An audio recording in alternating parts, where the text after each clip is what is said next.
सभी को सादर जय जिनेंद्र। नाहर जेबीएन महाकुंभ में आपका स्वागत है।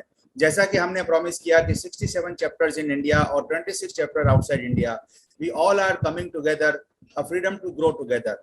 जी हाँ, Jain International Trade Organization, this is an open to all conference where we are felicitating the business icons, the corporate icons, the people who have done something exceptionally well in their life.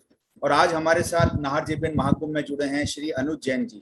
Chartered accountant है पेशे से and he started his career from Indian oil corporation. Indian oil corporation में campus से उनका selection हुआ और उसके बाद उन्होंने मल्टीपल फंक्शंस, मल्टीपल डिपार्टमेंट्स में काम किया। जैसा कि आप सभी को पता है, इंडियन ऑयल एक बहुत बड़ा ऑर्गेनाइजेशन है और भारत सरकार का महारत्ना ऑर्गेनाइजेशन है। और इन्होंने काम किया ना केवल इंडिया में, लेकिन इंडिया के बाहर भी इन्होंने अपने प्रोफेशनल करियर में इंडियन ऑयल से बाहर जाने का मौका मिला। लंका आईओसी जो सब्सिडरी है, वहां पे आप चीफ फाइनेंस ऑफिसर रहे और अभी ये करंटली चीफ जनरल मैनेजर हैं फाइनेंस में, रिफाइनरी डिवीजन में। आपका बहुत बहुत स्वागत है अनुज जी इस प्रोग्राम में, नाहर जेबीएन महाकुंभ में। अपना व्यस्त समय निकालने के लिए हम आपके आभारी हैं, आपका धन्यवाद करते हैं। तो अनुज जी, मैं ये जानना चाहूंगा कि आप इंडियन ऑयल में हैं और आप ट्रैवल बहुत करते हैं, और ट्रैवल करने के दौरान बहुत बार ऐसा भी होता है कि कई बार आपको कुछ, जैसे हम जैनिज्म में हम बोलते हैं कि हम प्याज नहीं खाते हैं, लहसुन नहीं खाते हैं, आप भी मुझे लगता है कि आप काफी फॉलो करते हैं। तो ये थोड़ा सा पर्सनल सवाल है, बट कैसे आप ये मैनेज कर पाते हैं जब ट्रैवल के दौरान आपको ये कोई प्रॉब्लम नहीं आती है? पहले तो सभी जैन बंधुओं को मेरा सादर जय जिनेंद्र। थैंक यू ऋषभ भाई, आपने मुझे इनवाइट किया। ऐसा है कि जैनिज्म रिलीजन से ज्यादा एक वे ऑफ लाइफ। बचपन से हमारे फादर थे, वो भी गवर्नमेंट जॉब में थे, तो वो किसी भी मीटिंग में हो, कोई चीफ मिनिस्टर भी हो, वो अपने घर से खाना लेके जाते थे। और हम इतना तो फॉलो नहीं कर पाए कभी भी कि अपने घर से खाना लेके जाएं, बट यस, मैं प्याज नहीं खाता हूँ, लहसुन भी नहीं खाता हूँ। और कोई भी मीटिंग हो, कोशिश ये करते हैं कि भाई जितना कभी कोई भी चीज में उससे खाना खा लेते हैं। और इवन एक श्रीलंका जैसी जगह पे जहाँ पे वेजिटेरियनिज्म ही बहुत मुश्किल था, वहां पे भी मैंने कोशिश की कि भाई मैं और मेरी फैमिली ने एक दिन भी हमने प्याज वगैरह नहीं खाया। और मुश्किल था, बट ये मैं कह सकता हूँ कि बड़ा आनंद आया। क्योंकि अपने जब भी आप किसी को कहते हो भी मैं ये हूं, तो उनको बताना पड़ता है कि आप क्यों नहीं खाते। उस वजह से कम आप अपने जैनिज्म को बता पाते हो।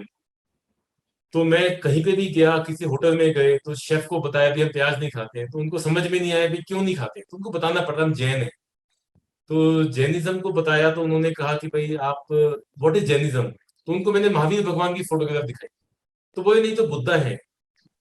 तो मैंने कहा नहीं, महावीर भगवान है। तो उनको समझाया कि जैनिज्म का क्या महत्व है। तो उन्होंने हमें बताया, बल्कि एक बार ऐसे ही मैंने किसी जगह पे बताया तो उन्होंने मुझे वापस फोन किया, वहां के एक गाइड ने, कि साहब हमने रिसर्च की कि श्रीलंका में पहले जैनिज्म आया, फिर बुद्धिज्म आया।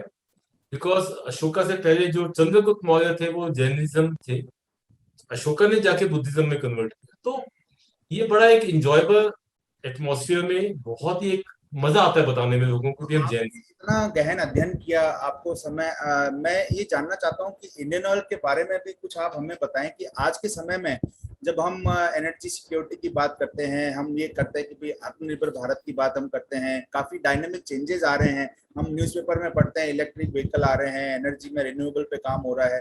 तो मैं तो मानता हूँ कि इंडियन ऑयल एक एनर्जी कंपनी है और आप उस कंपनी में हैं। तो आप उसके बारे में कुछ बताएंगे कि किस तरह की अपॉर्चुनिटी एमएसएमई के लिए इंडियन ऑयल क्रिएट कर सकता है या कर रहा है? ऋषभ भाई, इसमें सबसे बड़ी बात यह है कि इंडियन ऑयल जो है आज की डेट में 50% मार्केट शेयर है हमारा। तो ये बात तो पक्की है कि 130 करोड़ की जब हमारी पॉपुलेशन है और 50% मार्केट शेयर मेरे पास है इंडियन ऑयल का, तो हमारी तो बहुत बड़ी रिस्पॉन्सिबिलिटी है कंट्री की एनर्जी को सपोर्ट करना। ऑलरेडी पिछले कई सालों से हमारी मैनेजमेंट ने, गवर्नमेंट ने मिलके सारे कदम उठाए जितने उठा सकते थे to towards the new energy. आज की डेट में मेरे 60,000 टच पॉइंट्स हैं, पेट्रोल पंप्स हैं, गैस एजेंसीज हैं। मैं इसी उनके बारे में ज्यादा बता रहा हूँ कि वो पब्लिक को पता है। जी। वैसे तो हमारे पास 23 रिफाइनरीज हैं इंडिया में, ट्वेंटी। उनमें से 11 हमारे पास है। जी। तो हर जगह पे जितने भी हमारे साथी लोग हैं, हम सभी की जिंदगी के साथ जुड़े हुए हैं। बेशक वो पेट्रोल हो, डीजल हो, गैस हो, इवन आज की डेट में गैस के साथ हम नेचुरल गैस है, सीएनजी है, एलएनजी है, पेट्रोकेमिकल्स है। Now we are the second biggest market player in petrochemicals.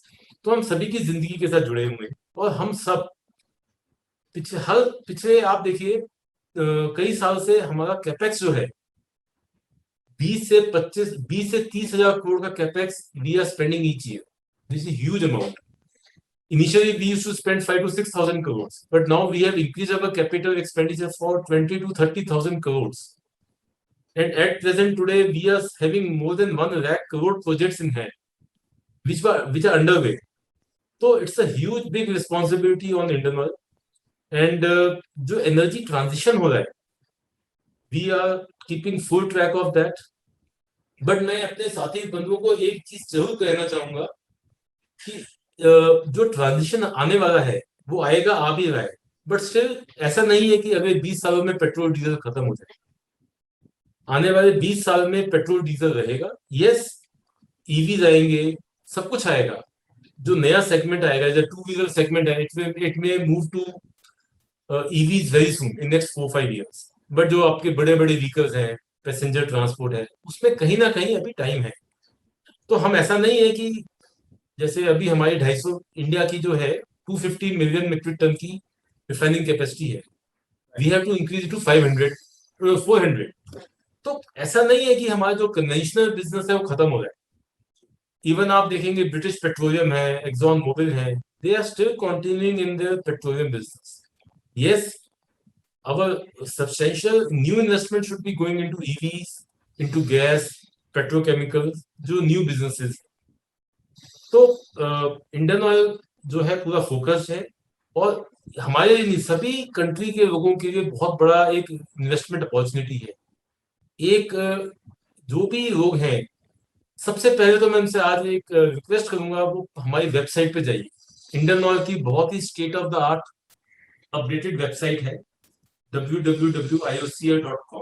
Simple website का नाम है।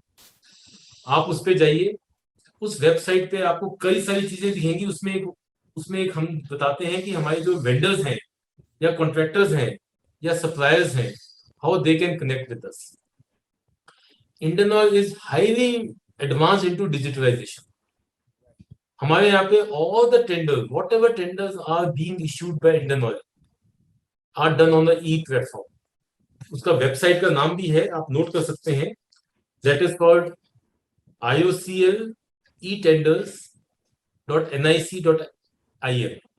NI की वेबसाइट पे ही हमें भी प्लेटफॉर्म मिला हुआ है। आप जाइए उस पे, आप उस पे देखेंगे, it's a very very vibrant website. Every moment the tenders are being uploaded in those websites.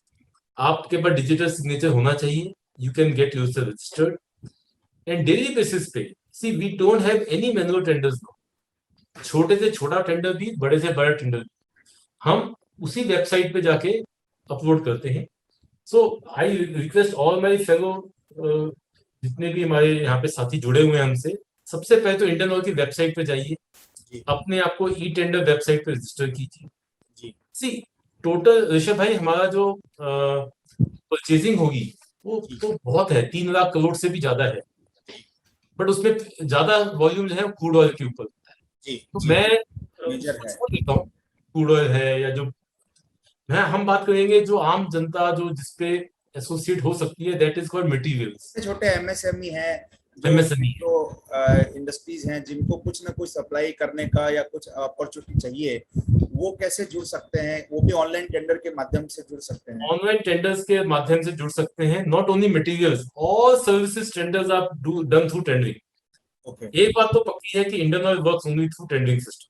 Right, we don't give any work on nomination basis, except for exigencies हो तो बात अलग है। अदरवाइज ये जो टेंडर की प्रक्रिया है, क्योंकि हमने देखा है कि बहुत सारे उद्यमी इस प्रक्रिया को ना जानने की वजह से, जैसे आपने अभी जानकारी दी कि हमारी ऑनलाइन वेबसाइट है, ये मुझे भी नहीं पता था, बड़े ताज्जुब की बात है। मुझे IOCL.com के बारे में मालूम था, लेकिन IOC टेंडर etender.nic के बारे में नहीं पता था।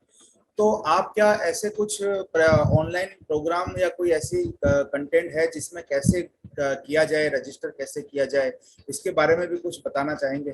Everything is on website Rishabh भाई। उसमें नॉट ओनली हमने एमएसएमई को क्या हमारी पॉलिसी है कंपनी की, क्या हम बेनिफिट देते हैं, जी everything is on the website, हमारी वेबसाइट पे। यहाँ तक कि हम बिगनिंग ऑफ द ईयर में हम क्या क्या चीजें प्रोक्योरमेंट करने वाले हैं नेक्स्ट ईयर के लिए, वो भी हम डाल देते हैं। बहुत अच्छा। ये तो अप्रोक्सीमेट बहुत ही अच्छी बात आपने आज शेयर करी। मेरे ख्याल से जितने भी उद्यमी जो भी आज इस नाहर बिजनेस वर्चुअल एक्सपो में शामिल हो रहे हैं, देश विदेश से भी, क्योंकि मोर देन 27 कंट्री से भी यहाँ एंटरप्रेन्योर्स और बिजनेस प्रोवाइडर जुड़े हैं, उनको ये जान के बड़ा खुशी होगी कि भी भारत में एक पीएसयू कंपनी इंडियन ऑयल, कितनी टेक्नोलॉजिकली हम एडवांस बात आपसे सुन रहे हैं, और ये काफी उनके लिए भी बहुत ही आई ओपनर है। और मैं चाहूंगा कि सभी लोग इस वेबसाइट को, दोनों वेबसाइट को आज ही विजिट करें और उनको काफी जानकारी इससे मिलेगी। तो अनुज जी, मैं आपसे एक और सवाल अभी ये करना चाहूंगा कि चूंकि आपके रिफाइनरी के बहुत सारे प्रोडक्ट जो हैं वो एक इनपुट प्रोडक्ट होते हैं बहुत सारी इंडस्ट्रीज के लिए, जैसे हम पेट्रोकेमिकल की बात करें, पॉलीमर्स की बात करें, तो मतलब बहुत सारे इनपुट जो है वो रिफाइनरी से निकलते हैं अदर देन दी फ्यूल। तो उस क्षेत्र में किस तरह से कोई व्यक्ति अगर माल खरीदना चाहता है, डेफिनेटली डायरेक्ट रिफाइनरी से तो नहीं ले पाएगा, तो आपका थोड़ा सप्लाई चेन के बारे में आप हमें बताएंगे कि कैसे इंडियन ऑयल लोगों तक पहुंचता है जो कि अब उनके प्रोडक्ट को एज ए इनपुट लेते हैं? ऋषभ भाई, before I move to the next question, मेरे पास डाटा है।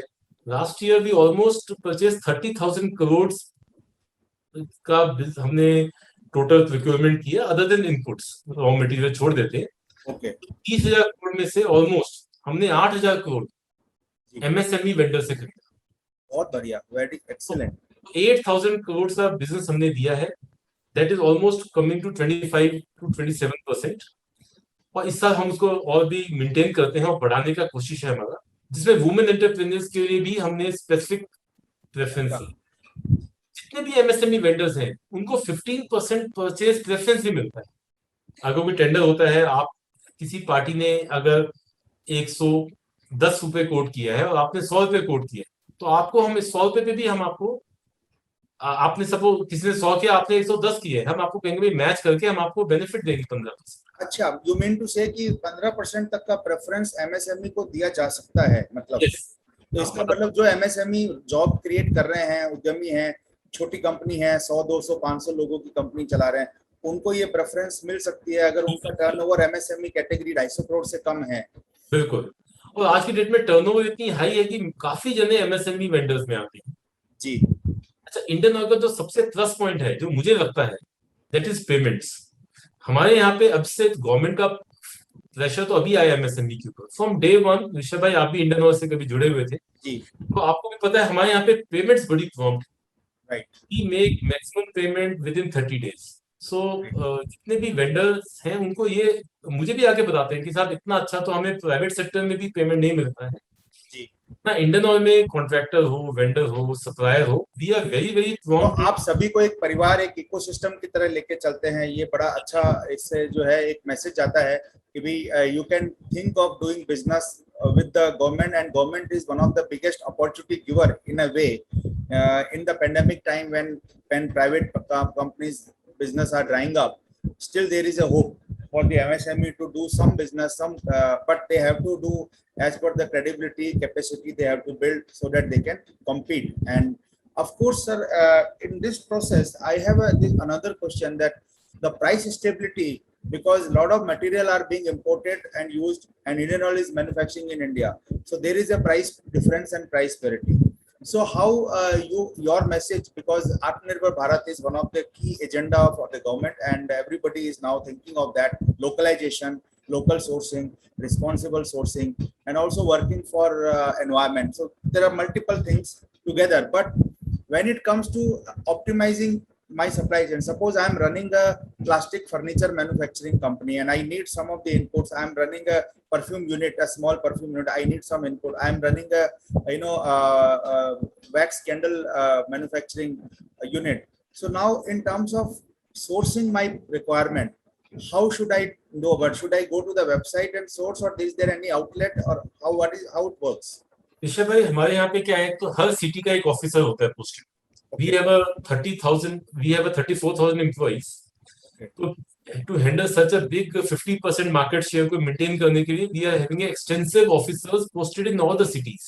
ओके, तो ऑफिसर जो है डिविजनल ऑफिस को रिपोर्ट करते हैं, divisional state office, head office, तो बहुत बड़ी हायरार्की में, बट ईच ऑफिसर वेबसाइट पे जाके आप कर ही सकते हैं। अच्छा, आपको कुछ भी चाहिए आप वहां पे एंटर कीजिए, somebody will give you a call immediately। मतलब बहुत अच्छा। क्या चाहिए आपको फोन आ जाएगा।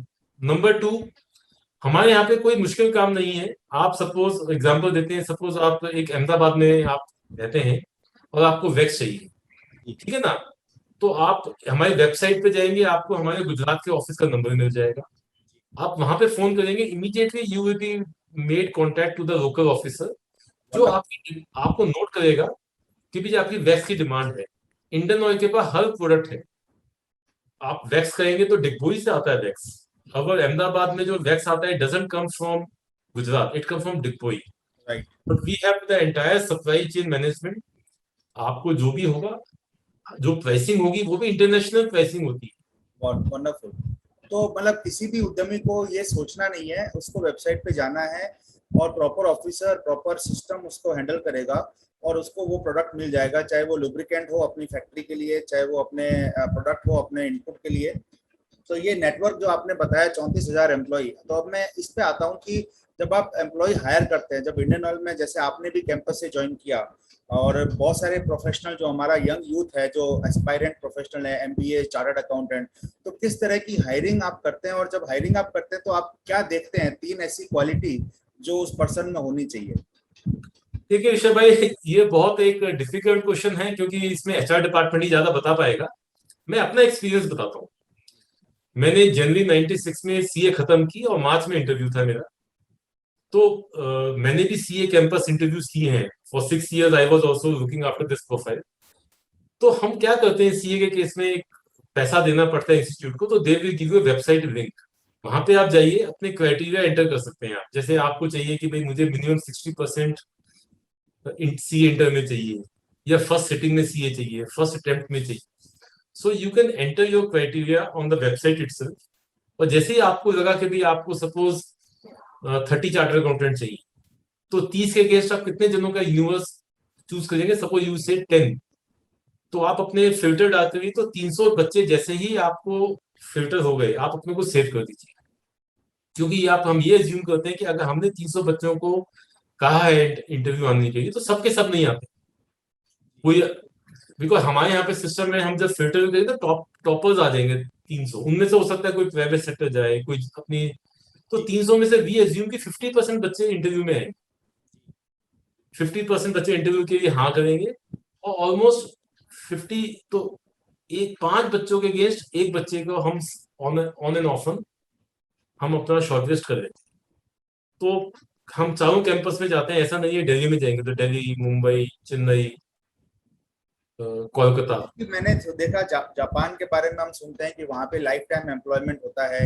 लोग एक कंपनी ज्वाइन करते हैं, उस कंपनी में पूरी लाइफ वो उसमें काम करते हैं, तो ये कॉन्सेप्ट अब वापस आ रहा है। तो मुझे लगा कि यहाँ इंडिया में जैसे आईटी कंपनियों के आने के बाद में जॉब हॉपिंग एक परंपरा के रूप में चल पड़ा। इनफैक्ट मैंने खुद ने बहुत सारी जॉब चेंज करी। I change more than 5-6 job, so I am also follow that tradition.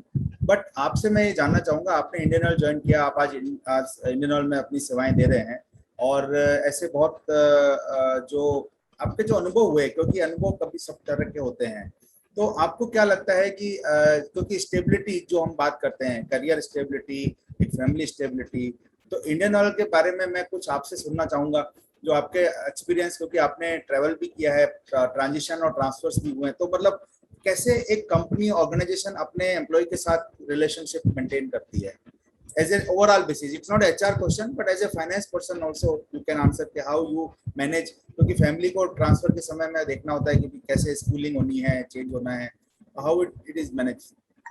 विषय भाई, सबसे बड़ी बात ये, मैं ये कहूंगा कि सबसे बड़ा जो फायदा इंडियन ऑयल देती है वो ये देती है कि इट्स ए ट्रांसफरेबल जॉब। हमें डे वन ये पूछा जाता है कि भाई, जैसे इंटरव्यू में भी हम भी कभी भी किसी बच्चे को जॉब में लेते हैं, सबसे पहले उसको ये बताते हैं कि ऑल इंडिया पोजीशन आपको कम से कम 5 से 10 पोस्टिंग्स देखनी पड़ेगी। और आज की डेट में मुझे जब फर्स्ट ट्रांसफर होती है तो आदमी को थोड़ा सा लगता है क्यों होता है, but today if you ask me, जितनी भी ट्रांसफर्स में मैं कहीं भी गया हूँ, whether it is Ahmedabad, Chandigarh, Sri Lanka, वो सबसे बढ़िया मेरी जिंदगी के दिन थे। नंबर वन, इंडियन ऑयल बहुत ज्यादा ध्यान रखती है एम्प्लॉइज का, आपको ट्रांसफर बेनिफिट देती है, आप कहीं भी जाते हैं तो सेट सिस्टम्स हैं, आपको मकान मिलेगा, सब कुछ मिलती है कंपनी में।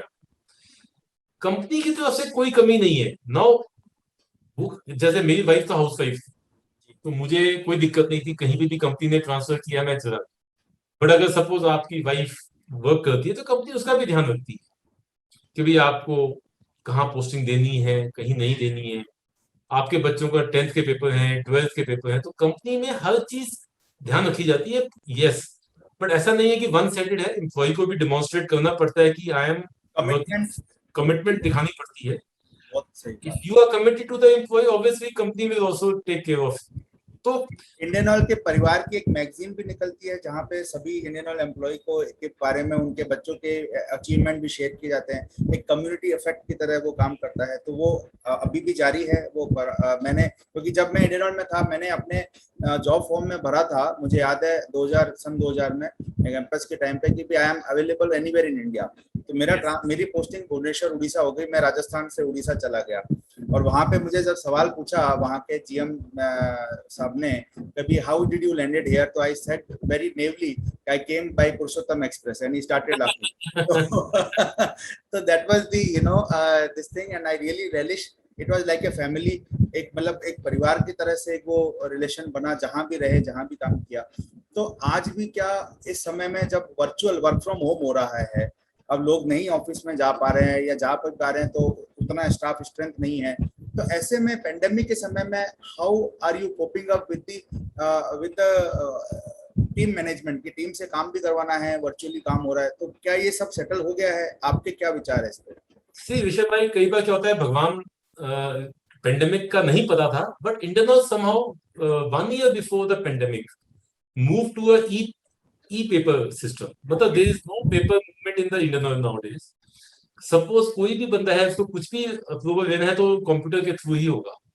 अच्छा। तो ये सिस्टम हमें बड़ा हेल्पफुल आया। जैसे ही पेंडेमिक आया तो विद इन 5-10 डेज सभी एम्प्लॉइज को कह दिया कि किसी ने ऑफिस नहीं आना है, आप 100% अपने वीपीएन से ऑफिस में कनेक्ट कीजिए। Entire paper work was happening through e mode.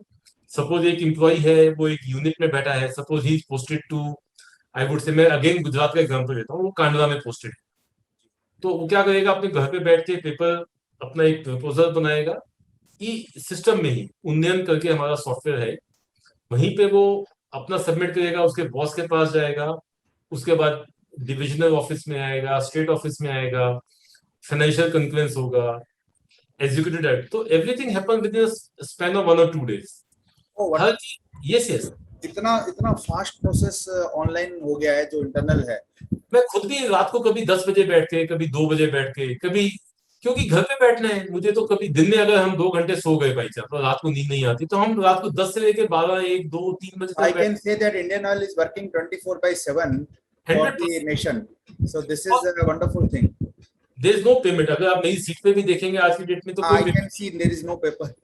So this is a wonderful thing. I think all our viewers who are working in a private organization, large multinationals, I think there is something to learn here, which is being shared. Even I was not aware. If such a beautiful process are laid down already and they are being working seamlessly, and that too before pandemic. So before pandemic. it's like a foresightedness of the company to switch to the e-system. And Rishabh भाई, सबसे बड़ा example था mental, ये है ना कि safety कैसा होगा। मतलब basically we have SAP, so initial our system department was saying अरे एसएपी घर पे कैसे दे सकते हैं, वहां पे security. But Firewalls and all those technical things. touchwood, we were fully prepared with full firewalls, with VPNs, so we immediately could move. मतलब within 5 to 7 days we could move to the entire e system, and touchwood it has मतलब if I ask me, my efficiency was higher when I was working from home. अभी office में आने लग गया हूँ because now the offices have opened, but sometimes I feel कि I was more efficient at home because I was working there 24/7.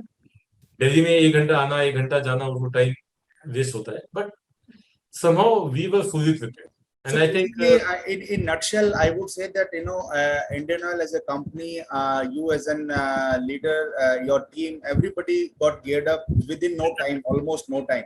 no time. 6-7 days was nothing, but if all the system were up and running, Yes. that shows a very big resilience and a big kind of preparedness from an organization point of view. And I see personally as a consumer of client, consumer and customer of Indian Oil, I have never seen any disruption in my domestic gas supply. I have never seen a single day disruption in my petrol diesel supply. So nothing went bad. Even if there was a lockdown, my car was getting fuel. So everything was working, and I'm sure services were essential in nature. But even in spite of that, people are not working and people are scared to work. But I have never heard that essential supplies were ever disturbed in our country, which is a big thing, and we all should feel proud of it that we are part of this country. We have such as great organizations with us. Rishabh, I would add one more thing. 100% payments were made through scan copy itself. We had because MSME payments, we had our commitment to make 30 days payment. We made entire payments through scan copy bills initially. Payment should be irrespective of payment we have made within 30 days to all our vendors during pandemic. In fact, vendors were saying the payment has become faster in pandemic period. So nobody suffered the cash flow crunch just because that some paperwork is required, some processes were not completed. You have actually fast tracked them by using the technology. And we opened GST customer centers also. Anybody has an issue, you can simply call to our customer GST customer cell. They will guide you how to do the GST. So we have extended during pandemic those services also, because we had expert of GST taxation. Right. So we had told people to guide people during pandemic. Excellent. And now I come back to the CSR activity, because Indian Oil, as per the law and as per the this thing, that a lot of CSR you do. So what are the areas where you feel that giving back to the society is important? So can you share some of the areas where Indian Oil do a lot of work in CSR? We have I think in Indian Oil we have more than 50 to 60 people across Indian Oil who are 100% doing only CSR work in there. They have been designated CSR employees, right from corporate office to head offices to DOs, state offices. We have dedicated senior officials doing CSR activities. Rishabh भाई, और मैं एक चीज जरूर कहूंगा, हम CSR activity दिल से करते हैं, राइट, क्योंकि इतना मजा आता है. एक मेरे कुलीग थे who got retired, तो उनसे he had spent almost 39 years of his career in Indian Oil. तो मैंने उनसे पूछा आपका रिटायरमेंट के दिन पे सबसे ज्यादा मजा आपको किसमें आया? He said doing CSR. Because he said कि not only in we had a health camps, sanitization, education. एक तो है जो पैसा हमने प्राइम मिनिस्टर को दिया रिलीफ फंड में, वो तो अलग है, 300 करोड़ रुपए हमने उसमें दिया. But each of the offices we were supplying mask, sanitizers. हमने जितने ड्राइवर कम्युनिटी थी सबको खाना खिलाया, क्योंकि ऑन द वे रेस्टोरेंट्स बंद हो गए थे. Yes, and food arrangement at all the retail outlets, on the way तुम जाओगे तो तुम्हें खाना मिलेगा. And we had done extensive CSR. I think oxygen cylinder also you have done a lot. Because we were making oxygen, we reduced our production capacities to supply oxygen to hospitals. It was 20. That is the biggest service to the humanity ever done, because it was directly saving the life of human. There cannot be a bigger thing than this. Rishabh bhai, we have imported oxygen cylinders overnight from Singapore, from international countries, because storage of oxygen was the issue. So we had done overnight procurement, shipping. So it was a big team effort. CSR is a big thing in Indian Oil, because we have to spend a lot of money in CSR. So we are spending, because Jito, I would just share a data. Jito spent 100 crore rupees as a social organization, which is largest money in India spent by any social organization, one single social organization. So for concentrator, for food distribution, for so many things. And now we are opening up dialysis center, we are providing ambulances, so a lot of activity. And this is a community effect, because Jito as an organization is a social organization. We have money coming from everybody is contributing, tan man dhan. Like I am also a volunteer right now working. This interview is also taken, I am a volunteer, so I contribute my time, I contribute, somebody contributing money, somebody is contributing his strategy. So that is how, the community, like our honorable Prime Minister recently said, Sahkar se Samriddhi. So basically Sahkar cooperative thing is working in every field. We have seen Amul is nothing but a Sahkar se Samriddhi of lot of 3 million farmer or whatever, right? Milk farmers. So CSR is a very important aspect to take care of the underprivileged, or to take care of this pandemic like situation. So I really enjoyed talking to you, sir, and this was a really eye-opener. Lot of things were new to us, and I'm sure our audience, our people who are participating in this Nahar JPN Mahakumbh will get a new perspective, and they will definitely get benefited when they visit the website, and then they find out what all great things Indian Oil is doing. And I'm really proud that I started my career also from Indian Oil Corporation. It was my first company, first employer, first love, and this is, this continues, and I would love to definitely work and see how best we can do for our country together. And thank you very much for giving your valuable time again, and really appreciate. And last parting remarks, I would like to know, as an Anuj Jain, how do you invest your spare time? What are your hobbies, and how do you spend your spare time? Rishabh भाई, spare time नहीं मिलता है, आपको भी मिलने का काफी दिनों से सोच रहे हैं, बट टाइम तो नहीं मिलता है, ऑफिस में ही टाइम काफी बीत जाता है। बट जब भी टाइम मिलता है, मुझे थोड़ा सा म्यूजिक का शौक है, और बाकी ऐसा कोई खास टाइम नहीं मिला है कभी। लिसनिंग या सिंगिंग, या दोनों? नहीं, सुनने का ही ज्यादा शौक है, गाने का शौक नहीं है। और थोड़ा सा मुझे थोड़ा सा ये है कि अपने फैमिली के साथ, फ्रेंड सर्कल के साथ बातचीत करते हैं। बट मैं अपने फादर साहब के बारे में बताना चाहूंगा। हमारे फादर साहब जब रिटायर हुए, तो उन्होंने अपना रिटायरमेंट के टाइम पे एक किया कि वेजिटेरियनिज्म को प्रमोट करना है। वो क्या करते हैं, अपने पैसों से वेजिटेरियनिज्म की बुक होती है, वो खरीदते हैं, और उसको जब कोई एग्जीबिशन होते हैं, वो चंडीगढ़ रहते हैं, तो कोई एग्जीबिशन होती हैं, तो वहां पे जाके फ्री डिस्ट्रीब्यूशन करते हैं। ओके। तो क्योंकि लोगों को गलत धारणा है कि भाई जैनिज्म की, भाई आप अगर नॉनवेज नहीं खाएंगे तो ताकत कैसे आएगी आपको, तो उनका ये पास टाइम है। और मैं भी यही चाहूंगा कि मैं भी जब रिटायर हो जाऊंगा, तो मैं भी फुल फ्लेजेड अपने आप को वेजिटेरियनिज्म के लिए डिवोट करना चाहूंगा। क्योंकि मैं जब श्रीलंका गया ऋषभ भाई, तो मैं सोचा है हम कहाँ आ गए, एक भी जैनी भाई नहीं है। तो पता चला एक आदमी और जैन है, बट वो जैन नहीं दिखते। तो हमने उनसे कनेक्ट किया, उन्होंने आगे बताया नहीं एक और जैन है, वो भी जैन भाई, जैन नहीं दिखते हैं, क्योंकि मोस्टली सब राजस्थान और गुजरात के थे। तो ऐसे करते करते ऋषभ भाई हम 12 जने हो गए जो हम जैन थे श्रीलंका में, और हमने वहां पे बहुत वेजिटेरियनिज्म को प्रमोट किया। क्योंकि हम कहीं भी 10 से 12 जने रेस्टोरेंट्स में गए, हमने कहा मैं तो बिना प्याज के खाना चाहिए। और हमने वहां पे श्रीलंका में नमो का मंत्र का पाठ स्टार्ट किया महीने में एक बार। तो मैं ये जरूर कहूंगा कि भाई मेरा जो अपना मन, अभी कितना टाइम मिलता है, बट जब भी टाइम मिलेगा मैं अपने आप को जैनिज्म को प्रमोट करने में, वेजिटेरियनिज्म को प्रमोट करने में चाहूंगा लगाना।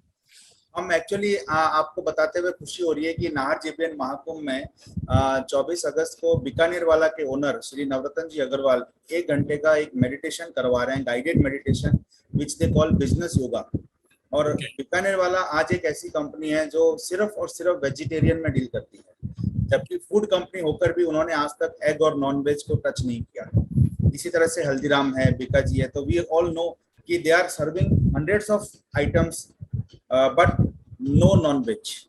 सो विच इज अपने आप में एक बिजनेस चलाते हुए भी अगर वो इस बात को मेंटेन कर रहे हैं, तो this is really a great thing. And मैं आपकी बात से बड़ा पूरी तरह से सहमत हूँ कि वेजिटेबल में ह्यूमैनिटी, इम्यूनिटी और कम्युनिटी, इन तीनों को अगर हम साथ में जोड़ें, तो इम्यूनिटी के लिए हमारे पास 38 एग्रो क्लाइमेटिक जोन है इंडिया में, और इतनी सारी वेदर और क्लाइमेट में इतनी अच्छी अच्छी चीजें यहाँ उगाई जा सकती हैं और उगाई जा रही हैं कि जिसकी जानकारी अगर लोगों को कराई जाए, तो नेचुरली हमारे ईटिंग हैबिट्स में जो हम पैक और प्रोसेस चीजों पे चले गए हैं, धीरे धीरे लोग फ्रेश और हाइजीनिक और फ्रेश और इम्यूनिटी बूस्टर चीजों पे आ जाएंगे, ऐसा मेरा मानना है। नहीं नहीं, आप सही कह रहे हैं।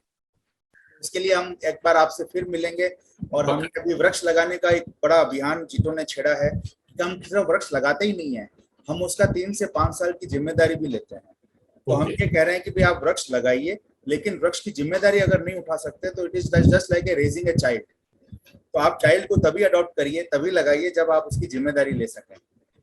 तो इस पे भी हम आपसे कभी फिर मुलाकात करेंगे कि हम क्या मिलके इसमें काम कर सकते हैं, और हम क्या कर रहे हैं। 1 लाख से ज्यादा पेड़ लगा चुके हैं, और आगे इसको संख्या को करोड़ों में ले जाने का संकल्प है, और सभी के साथ सहयोग से ये कार्य हो सकता है। ऋषभ भाई, आप कभी हमारी किसी यूनिट पे जाके देखिए, हम इतना ज्यादा प्लांट्स लगाने लग गए हैं कि मतलब मथुरा रिफाइनरी में आपने भी देखा है, पानीपत है, हमारी जितनी भी रिफाइनरीज हैं वो एक तरह से ग्रीन जोन्स बन गए हैं। इतनी डेंसिटी ऑफ पेड़ हम लगा देते हैं वहां पे। तो इंडियन ऑयल भी बहुत ज्यादा फोकस्ड है कि हमें एनवायरनमेंट को प्रोटेक्ट करना है। तो उसमें हाइड्रोजन है, जितने भी नए फ्यूल्स हैं, गैस है, हम सबके ऊपर फोकस्ड है।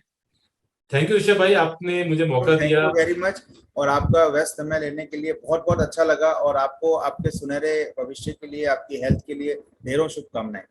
थैंक यू ऋषभ भाई, thank you everybody, thank you.